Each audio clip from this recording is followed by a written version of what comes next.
I'm slightly worried about the well, not worried, but I'm slightly the WCS tournament that's going to be going on. The final is like, I think it's like 15 Zergs, 13 Protoss, and 4 Terrans or something. So we're gonna have a lot of PvZ, PvP, and DvZ there. It would be funny if a Terran wins. I would be happy. Like, I want people to dispel the myths of Terran can't be played right in comparison to like the other races right now. And MVP certainly does a good job of that. Like at the Intel Extreme Masters Gamescom, for example, when everyone was like, "Oh, I mean, technically yes, it is MVP, and he's really, really strong." But there was all this talk of, you know, Terrans are just having such a hard time against Zergs, and then he just comes out with this phenomenal mech build that just killed every single Zerg he went up against. Then it even looked hopeless for Zergs. Yeah, to play against this build. Like, so hard to go up against. So anyway, leading the way. No, Let's jump on into okie dokes then. As up to the northern position here, as our red Terran, we will indeed have Mr.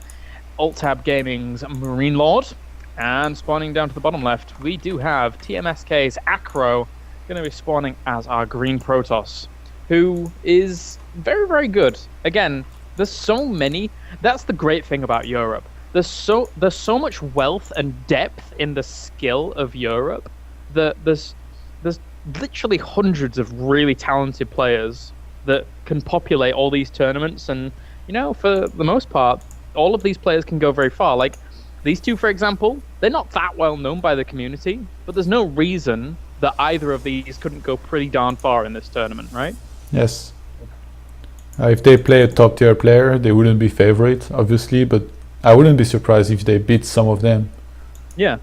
I can't really look at the bracket right now, but maybe after the game we can take a look at it and do a small recap of who beat who and what happened, how did they get there and stuff. Yeah, that sounds like a great idea. I would also like to look at that. I haven't looked at it for like 1 or 2 rounds, or at least I don't think so. But I'm pretty sure we still have like, I guess 4 or 5 rounds still left to go. We had like almost 400 people signing up for this tournament, so the brackets have been pretty long. So anyway, what's Mr. MLord on with? He doesn't have any gas just yet, so I'm anticipating a 1 barracks expander for now. Yep. Oh, he's making second depot actually just to block, not to allow AcRo to scout. And look at this. You see the probe? That's why you need to click just at the upper part of the ramp when you scout first, because then this doesn't happen and you get up there as soon as possible and you can start harassing on whatever that depot, that SCV that's building. Just one small trick that Protosses need to learn when playing against Terran, because this kind of block is becoming more and more common. Yeah, it can be really, really irritating. And AcRo saying sec please, so I'm assuming we're going to go to a pause. But yeah, you're right. Trying to kind of get around that and, you know, spot what you can do that early on, it's really, really important. So I wonder how we're going to see AcRo play from here. Do you have the link for the brackets? I do indeed, yes. I shall give you them in Skype. There we go. Oh, actually, I already had it open. My mistake. Let's see if we have time to check a little bit the results. Time. Is it possible to reduce, you know? No, I don't think it is possible to reduce, which is I was trying to click everything furiously to try and do that, but I didn't have much of a chance. Oh, wait a minute. Compacted view. There is a compact view. It's really not noticeable. You see in the blue bar above the brackets on the right hand side? No. There's like a little blue bar. Oh yeah. You can click on the very start of that blue bar. Oh yeah, I see. That's impossible to see, right? Yeah, like it's very weird. I don't understand how it works. I was just it's not even updated, the compact view anyway. So okay, oh, they resumed the game. Yeah. I would just tell Hanfi not to start against Welmu without me. Yeah. If he wins his match. Sounds like a good idea. Okay, so we're back in this game. My brackets have actually screwed up ever since I clicked that button now. What's happened? Oh, it's spoiler free. I've clicked on spoiler free as well, apparently. Toggle spoiler free. Go away, spoiler free. There we go. Okay, so what are we going on? 1 barracks expand for Mr. Marine Lord into 2 Raxes and then 2 gas geysers. Pretty much one of the most standard builds by Terran ever. And a 1 gateway expand by AcRo. So both going pretty standard. And yeah, AcRo going for the quick second gas followed by the robo here. Since he wasn't able to get into the base of his opponent, it could be pretty much anything. It could be 2 racks with reactor first. Against Switch, I think his build wouldn't be as good because he would get the gates really late. And the warp gate as well. You see he has 1 zealot, 1 stalker. Like, how is he supposed to hold the big pressure from 2 barracks? But this is one of the gambles you have to take against Terran, you know, because you have limited amount of information. Even if you scout very early, if you're locked out against a quick depot block like this, you really lack information. So usually if you want to play it really safe, you just add like 2 more gates very quickly and then you make the robo. But then that means you can't chrono boost probes very early, you can't take second gas very early. Now he took a little bit of a gamble, and I think it kind of pays off for him because he's ahead economically. He's on 29 against 26. There's the mules right now, but they're going to expire eventually. His Marine Lord is actually moving out with the Marines, and AcRo has a pretty nicely placed stalker. So maybe Marine Lord, even if he sacrifices those Marines, if he can trade at least a little bit efficiently, he's not going to have to spend a scan because he's going to be able to see right now what AcRo has. Oh, and actually sniping the stalker, this is a big deal. Yeah, AcRo is going to really have to warp a lot of units right now.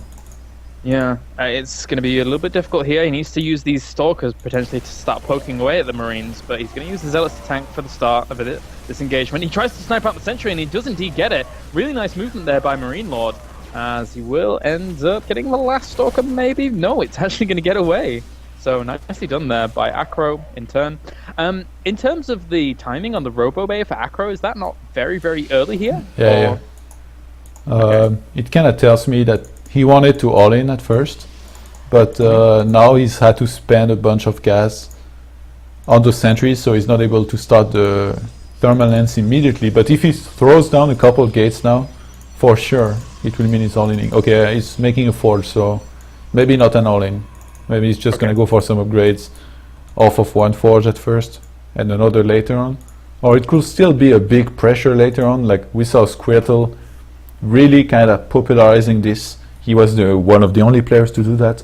Get some upgrades, get a bunch of Colossus, and almost always punish a quick 3rd command center with just a lot of Colossus. But especially, that's what he made that was so special about it. He made so many Stalkers. He just made very few Zealots and Sentries and almost exclusively Stalkers just to be able to cover his Colossus from the Vikings. The Vikings, which is basically the only real good counter of Terran against Colossus. Yeah, and I mean, from there, right now, I mean, Marine Lord doesn't really... Oh, okay, so he does have his Stargate, Starport even, pumping out Medivacs and stuff like that, but he doesn't have the intel required yet to deal with the Colossus. So if the... Oh, wait a minute, he drops the scan. Does he see the... No, he won't see the Colossus come out before he ends up finishing up the scan. So he sees the Robo whirring away. Does he then assume that it is some kind of Colossus? Because he doesn't really have full information to be able to really get that. Oh, no, he dropped the scan and saw the first Colossus, right? I'm pretty sure he did. I missed it, but regardless, right now he's gonna go there with his Medivacs, and like he basically fear nothing, because Protoss cannot really have Blink right now. He saw that there was a Robo, so it's very less likely that there is a Twilight Council. Usually when you go Twilight Council, you don't get Robo as well, or... I mean, it's just very unlikely in general, so those Medivacs are going to be super safe. Like at worst, you know, you can just unload, load them up with the Marines and leave. And being aggressive like this, it will allow him to take a lot of information. Yeah. He has to be careful now. Ooh, yeah, he had to be very, very careful on that ramp as well, just in case the sentries would have caught to actually throw down a force field there. But for now, he will push in at that third, trying to do a bit of damage. Meanwhile, MLord going to try and stim in and run up to the natural here, really stretching AcRo thin. He does force the cancellation on that third. Two Marines die off for the troubles, though. And right now, MLord having to evacuate after dealing with a little bit of damage at the income of his opponent's natural. But he already has Vikings on the way, so MLord right now is playing this really, really nicely.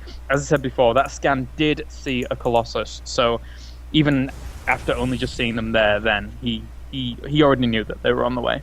But I'm surprised he didn't stay more at the expansion. He could have maybe sniped the Nexus, or maybe go behind the mineral line, you know, pick up and leave. Yeah. Because since there is Colossus, and there is he saw at least two, it's obvious that there would be thermal lens being made with it, and there was no way AcRo could get this plus Blink. And if he doesn't have Blink, you're really pretty safe with Medivacs. You can do a lot more harass. So now I'm surprised that he just basically pulled back and doesn't try to play any more aggressive than that. Yeah. Is that MLord saying, or is that MLord's not knowing too many of the timings and just thinking, well, if I stay here and then pick up, maybe Blink is finished? Or is that MLord playing far too over defensive? Like, I think he just seems to want to play it safe, like he's gained an advantage, and instead he has a choice. He can either try to increase his advantage or just play it safe, and in this case he just chose to play it safe. Just go home and keep his advantage, not take any big risk like losing a lot of units, even though sometimes, you know, big risk, big reward. But in this case I don't think the risk was that big, so maybe a little bit of a misread. But you see right now he has two starports, and the second one is going to have a reactor pretty soon. So it's just going to hit a big timing with a lot of Vikings, maybe 10 or something. Yeah. And he's moving out right now. If he realizes that he has a lot more supply than his opponent, he might just move in for the kill. But he has to be very careful because there is 4 Colossus out on the map, and I'm pretty sure that AcRo is going to be looking to add Archons and a lot of Zealots to his army. He already has a decent Stalker count to kill those Vikings, to blink under them and snipe them. And 2-2 just finished for AcRo, whereas MLord is only 1-1. He's just started 2-2 right now. That's very, very useful indeed. These two Marines in the back just being so pesky here. MLord being very, very annoying with that. They do eventually get evaporated though by those thermal lances. And meanwhile, at the 30, he is actually going to push in with his entire Bioforce. His 4 Colossi though may get a little bit out of position there, as the Stalkers aren't there to reinforce them. Where are the Stalkers? He loses 1 Colossi free, and right now he is going to be able to kill off this third again. So really nice play by MLord. Really not overstretching too much, but doing massive damage. And really nice blink here from AcRo, sniping a couple of those Medivacs. MLord cannot really turn around and fight those units because the Colossus are here to clean the Bioforce, if that were the case. And AcRo is just going to choose to remake his Nexus, go for 3-3. He probably knows he's ahead on upgrades. So right now his objective is just to get as much army as possible, possibly get 3-3 and then hit a big timing, even though he's behind, if he can do that. Because he has lost only 1 Colossus. And for the Terran it's very important to try to slow down the Protoss.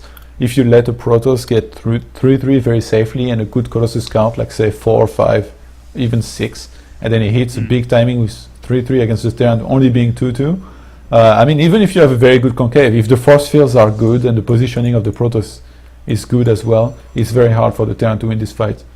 But in this specific game, MLord has such a huge army. It's 127 against 75 right now, looking to engage. Very nice blink. We'll catch 1 or 2 of those Vikings. Meanwhile, the Colossus is actually going to waddle forwards. Not too bad force fields, but right now those Zealots aren't going to be helped by those whatsoever. The Marines and Marauders just getting massive firepower done to the front line of those Zealots. And right now, bulldozing through this location here, MLord. But it's closer maybe than it should have been.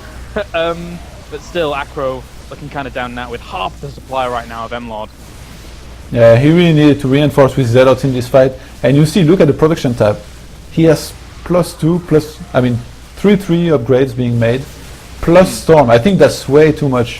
When he saw the big attack coming and he saw the army of MLord, he should have just cancelled all of those, chrono boost his gates, and maybe make 2 Archons and a lot of Zealots, and then it would have been almost a different fight, because it would have been a lot closer supply-wise, and he would have had very strong units. Archons, I mean, if there is no Ghost against you and you have Archons, it's always really good, even if you are just 2. So AcRo not really judging the size of the opponent's army very well here, as well as he could have. But he's now 3-3, but just his supply deficit is just so big in this game right now. It's really a very, very interesting observation you make about those upgrades, because most players just start them and leave them going. It doesn't really matter what happens in terms of an army coming along, but you're right, that amount of gas invested in that location just means that you have such a smaller army, which could have been invested in other things. And nice storms actually going down, but it's just not going to be enough here. MLord just, again, pulverizing everything of AcRo's. There you go, GG for game number 1, guys. So, AcRo not really getting the better end of the stick there, gotta say. Yeah, that was a pretty nice game. I'm actually impressed about MLord in this game. Likewise. His macro was phenomenal off the back of those 3 bases. Really, really nicely done.